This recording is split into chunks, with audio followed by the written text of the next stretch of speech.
at this moment, God commands all men to repent and believe. That today is the day of salvation. That you are to flee from the wrath to come. To flee from the law of Moses that condemns you into the city of refuge, who is Jesus Christ our Lord. Run to Him. Repentance is simply giving up. To stop fighting against God and to stop attempting to gain your own salvation through your own works. To literally give up and fall upon Christ. That is salvation. So that you say, nothing in my hands I bring, simply to the cross I cling.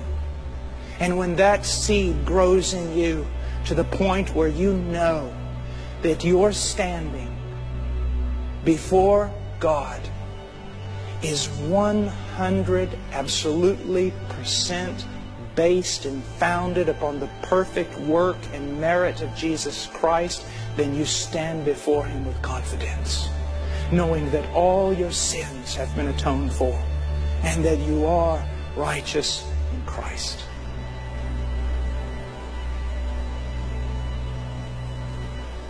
Come to Him.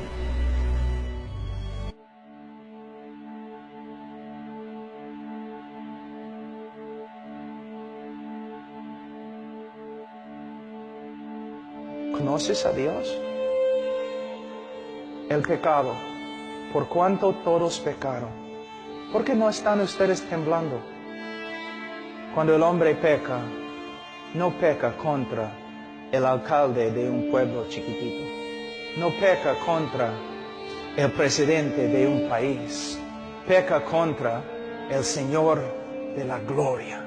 Cuando predicamos el Evangelio, nosotros tenemos que hablar del pecado, pero tenemos que saber cómo es el pecado ante un Dios santo. Pero para saber cómo es el pecado ante Dios, tenemos que conocer quién es Dios. ¿Conoces a Dios? ¿Cuántas cosas en la Biblia interpretamos por medio de la psicología? El hombre no es el centro del universo. Dios es el centro del universo. Dios no hace todo lo que hace para salvar al hombre. Dios hace todo lo que hace para su gloria. Y es digno de hacerlo. El hombre no es la causa de todo, o la motivación divina. Es Dios. La mayoría de las personas tienen un Dios más o menos de este tamaño, que se puede meter en el bolsillo. No tiene miedo. No solamente tenemos que proclamar a la sociedad, somos pecadores, o por cuanto todos pecaron. Tenemos que estudiar las Escrituras para que podamos presentar la evidencia cuán feo, horrible es el pecado y las consecuencias del pecado. La gente en el día de hoy no tiene miedo del pecado porque no tiene miedo de Dios, porque no conocen a Dios, porque no estamos predicando a Dios, porque estamos tan ocupados que no tenemos tiempo para conocer a Dios. Tenemos un montón de personas caminando en la tierra que se creen merecedores del amor de Dios. ¿Te das cuenta? Y ese es el problema en el día de hoy. A través de toda la Escritura podemos ver Dios diciendo, por causa de su pecado les voy a condenar. Por causa de sus pecados les voy a juzgar. Por causa de sus pecados les voy a destruir. Entonces el hombre pecador no puede motivar el amor de Dios.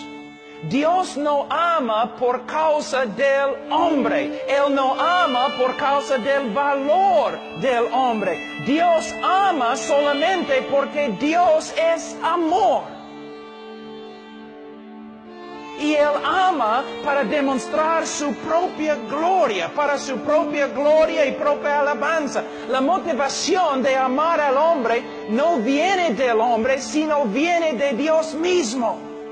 Lo que tenemos que entender es que Dios es Dios. Él es digno de toda la gloria. El hombre es tan horrible ante un Dios santo, bajo la ira de Dios, cortado de la presencia favorable en tu lugar. Es lo que Jesús hizo.